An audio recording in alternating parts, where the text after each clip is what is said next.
So welcome to today's podcast. If you haven't met me before, I am Leighanne and I am excited to speak to you today. Now, right, obviously you're here because you want to improve your speaking, and I am here to be your speaking skills guru, mama, best friend, etc. So I wanted to talk to you about this nice fancy flash term, Glostrophobia.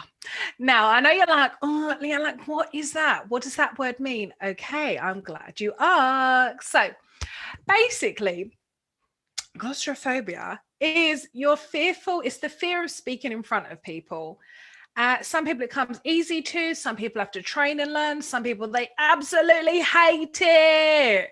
So that's basically what Glostrophobia is. And I am here to help you really learn how to get over that fear of speaking, this speech anxiety that comes when you feel like you're going to stumble over your words, you're sweating, you're scared, you're like, oh my goodness, does anyone actually want to hear from me?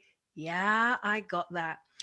And sometimes, like, when you've got a speaker, it could be on the Zoom call, on Facebook, Instagram Live, interview, wherever it is, ladies, where you've got to speak in business or your corporate job, and you're like, oh my goodness, I just cannot.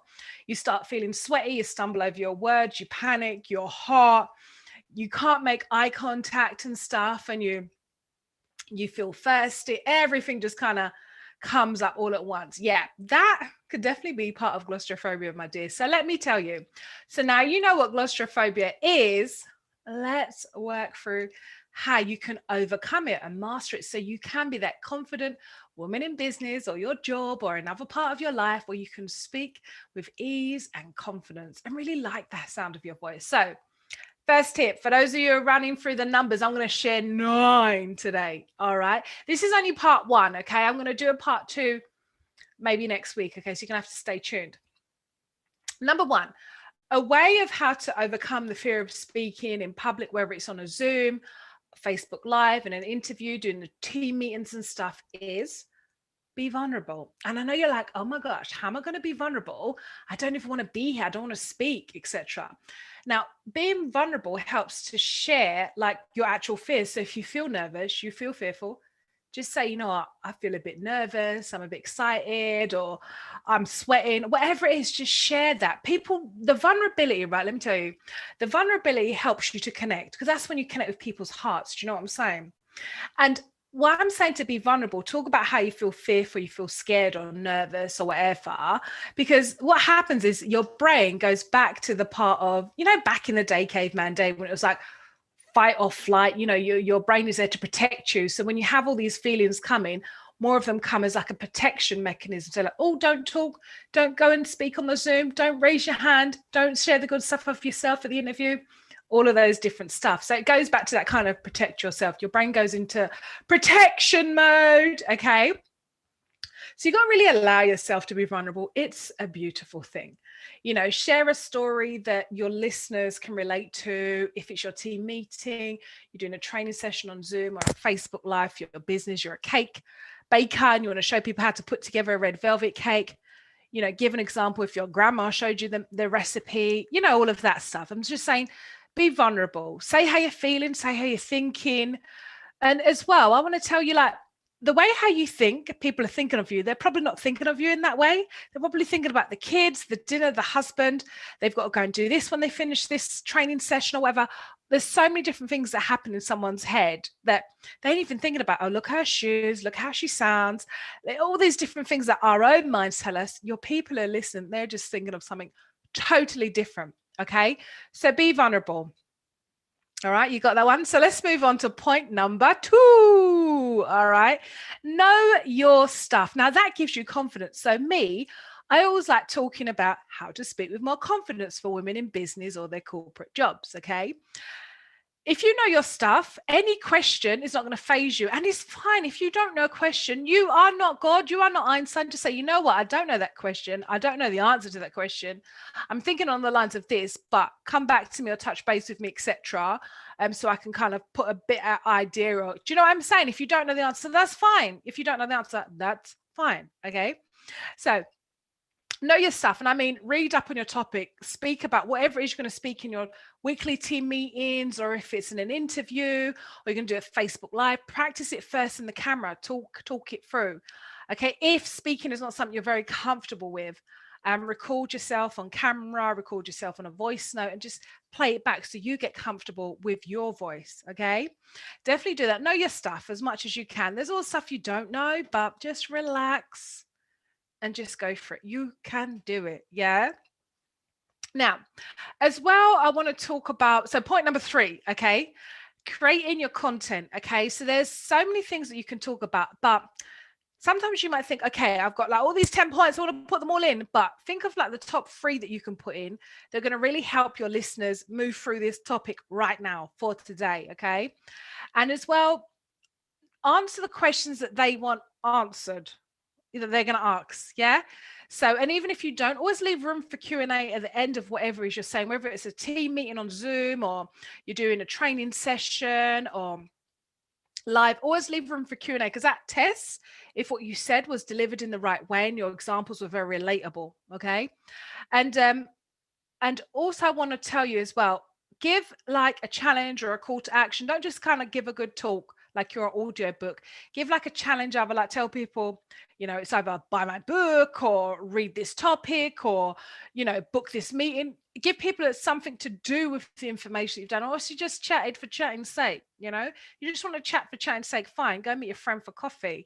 But in regards to in the business format, make sure that there's an action linked to what it is you're doing, because some people learn much better when they get a challenge or an action to do with what you just taught them. Okay. That was number 3. Okay. So number 4, include stories. Now, I've always talked about, how to use storytelling to be a better speaker. If you haven't seen that, of course, you need to go onto my website and go and look at those resources. Yeah. So what I love about storytelling, everyone remembers when they were a little kid and they used to go to sleep, and, they used to talk, and listen to stories read to them as a kid, or they'd read stories. Stories help the listener to picture what it is you're saying in their mind with images. Images are very powerful. People can remember a picture much longer than 30 minutes of just talking. Okay. So always try and create a story, put people back into the scene. Someone who's got a great example of this is Michelle Obama. I always remember this shot that she talks about in her book, Becoming. She talks about she was driving in the car with Barack Obama. This is before they were kind of famous and that. And then in his car, there was a hole in the floor. And she describes that she could always see the floor of like maybe Chicago, wherever, just running under the floor behind us, whatever weather. So she'd sometimes like just be looking at the floor, just racing underneath, because his car had a hole in the floor. So that just really helped me to just kind of get into the scene with her, to get into the picture. So always create a story of what it is you're saying, because people remember the story with, even if it's got like the characters in, or the data, or the feeling, or the feel. People want to connect. That's people are people. They don't care about information. They want to know the price and topic stuff, but give it to people in a story. Okay, that's what I say. And as well, let's go on to number 5. All right, everyone there. Prepare and practice what it is you're doing. So, I mean, obviously create all of your content in the way that's best for your listeners to hear it and understand. So if you're a makeup guru, I'd expect you to be doing makeup on camera and explaining and talking as you go through. If you're a maths teacher, whatever, if you're a woman doing your own cake business, I expect you to having the cake products out there, explaining it as you're doing that Facebook Live. Okay. So prepare all your products that you need, and prepare what it is you're going to say and practice it, and just be really relaxed and conversational. Do you know what I mean? No one is against you. People are for you. That's why they're listening. Okay. So don't think like, oh my gosh, all these people, they're like, all them things. Don't worry about that. Just really remember they are on your side. They want to hear what it is you're going to share, not necessarily listen to the tone and quality of your voice. No, you know what I mean? So always I say, if you've been told you're going to speak for 30 minutes, cut your talk down to like 20 minutes. That gives room for Q&A, 10 minutes. That's the way you can really drive down your points further, check if what you delivered in the first instance actually sounds clear. Okay, that's what I would definitely do. And please, please, please, please, please, be yourself. Don't go up there being a Hollywood actor trying to be someone else, sound like someone else, do hand gestures like someone else. No, be you. Do you know what I mean? Like there's no one else in the world like you. And people have People buy into people. People want to listen to people. Yeah, you might be selling a great product, but people want to know who is the Leighanne behind the voiceover and speaking coaching, who is the lady behind the red, the cake delivery business and stuff. People buy into people. That's what I'm saying to you. So be yourself. Allow your personality to shine through. It's not a problem. Okay, it's fine. Just kind of go with it, right? You're human. You make mistakes. You sound great. You may not sound great. Just deliver and just do your best. That's all you can do. Just do your best.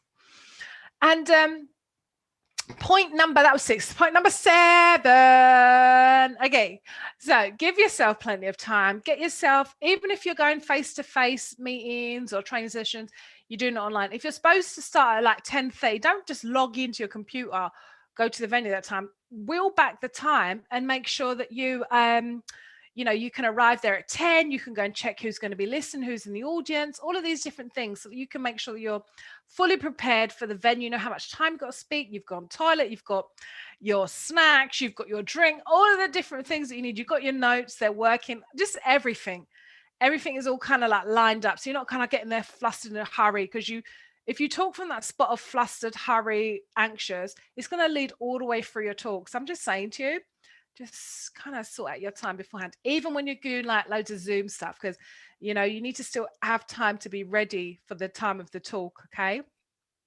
And if it helps, whether you're a makeup artist or you're a fashion designer, have visuals, because people love to look at someone and listen to them, but after a while it gets a bit boring.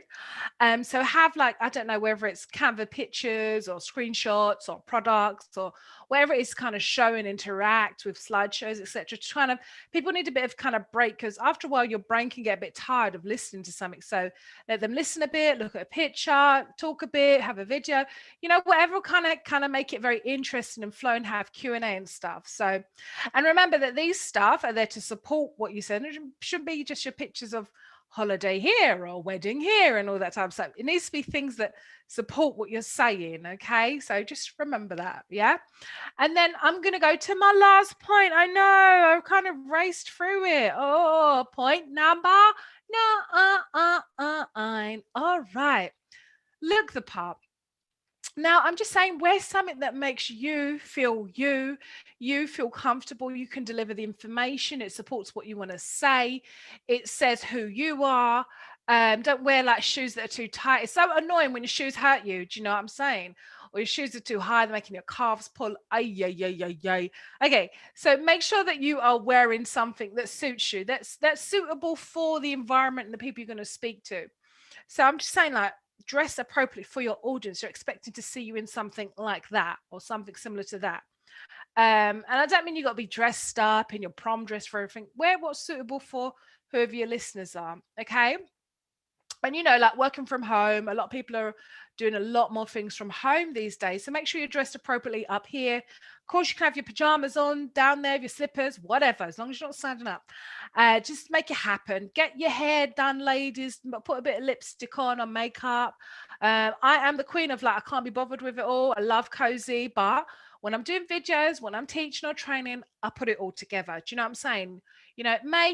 Make the best of yourself. You've only got this one life, just make the best of it. Do you know what I'm saying? So make sure your backdrop looks good. I'm not saying you've got to have flowers and stars like me, but what I'm saying is make sure you ain't got like the kitchen sink or the kids. Oh, you can't really help the kids jumping and bouncing around on the sofa. Just make sure you don't look so cluttered and stuff. Just turn your back against a wall or have a great backdrop with a plant or something that doesn't look distracting. Make sure everything adds into what you're saying. Okay. Make sure you look presentable, as I said, and make sure that people can hear you. If you need to wear an extra mic or whatever, just make it great. Okay, so I really hope this has helped you. I went through 9 points today about how to master and beat Glostrophobia. Let me run through them again. I said one of the ways is to be vulnerable, know your stuff. What is your content? Prepare your content accordingly. Include stories. Prepare and practice. Be yourself, give yourself plenty of time, create supporting visuals, and I finished the ending part of look the part. Now, I did this in two parts because it's quite a lot to say in one. I mean, even one of these, I could have kind of just gone with just one of them in a podcast. I know, might do that in future. But I really wanted to give these over to you because I know a lot of you are kind of doing a lot more training and Zooming online for your business, ladies, and for work, etc. And I know you've gone often be doing training sessions, interviews, a lot of it. And so I'm giving you some tips and tools to overcome that fear and stuff. So I really hope this has helped you. Let me know, either DM me or give a review on the platform that you listen on so I can know I can prepare podcasts that really suit and help your needs. And I want to give a shout out, like so many people are listening across all over the world. I want to give a shout out today. Everyone who's listening in the USA, thank you so much. In France and the UK, thank you so much. Some people listen in Spain as well. I love it. Thank you so much for your support. And before you go, okay, I really want you to, if you want, right, I want you to, if you're someone, right, who wants to learn how to speak with confidence, improve your speaking, change your mindset, have a stronger voice, know how to use your body language to support what you're saying, and you want to love your voice, yeah? Sorry, I just had to take a swing of water for those only listening only. You need to come to my Speaking Tips 101 workshop, which is on Saturday, the 29th of May. And I'm going to be going through at 1 o'clock London time. I'm going to be going through all those topics about confidence, your mindset, having a strong voice, playing with your full voice register, using your body language to support what you're saying, learning to love your voice, not hate your voice. If these are some areas that I've touched on and you know that you've been in a job that you think you can go and get promoted for, or there's clients that you can go after, or you want to do more Facebook and Instagram lives to support and, you know, talk about your business, but you just don't feel that you're confident in saying it, expressing yourself, my dear, you need to be in this Speaking Tips workshop. DM me the word workshop. It's going to be, the link is going to be out on my website too, leighannesvoice.com. Go on there and click register and I will see you in the workshop. It was so great hanging out with you today. Make sure we're out every Tuesday and we talk about speaking tips as well. Let me know if you've got any questions or a particular query you want answered and I'll try and weave it into one of the topics in the upcoming future. Thank you so much for listening.